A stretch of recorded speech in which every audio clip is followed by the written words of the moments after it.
Hello everyone, I am Dodivic Villena Arma, a PT intern from RTRMF, and today we'll be talking about strength training for motor function disorders. Let's get started.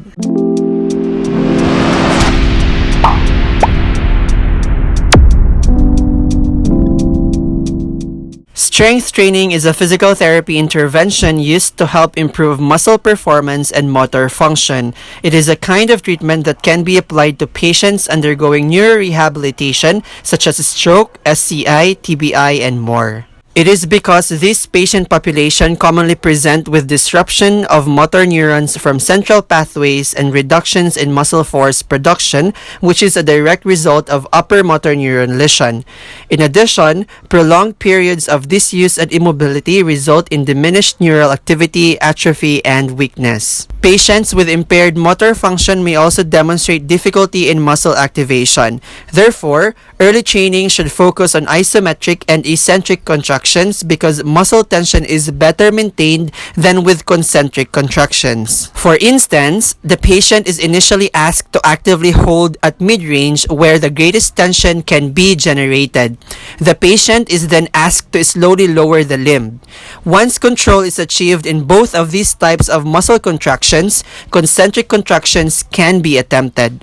And then, during concentric contractions, total tension decreases as velocity increases, which means that patients may be able to generate contraction at slow speeds but not at high speed.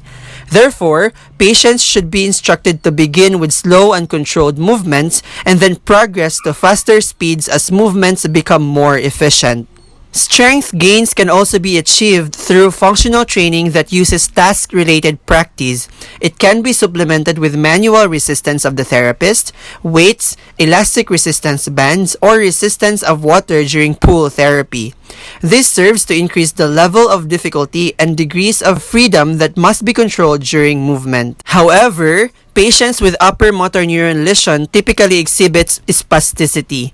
Early neurorehabilitation approaches such as Bobath viewed spasticity as a primary contributor to neuromuscular impairments. Thus, strengthening exercises were contraindicated because they were viewed as likely to increase spasticity, co-contraction, and abnormal movement patterns.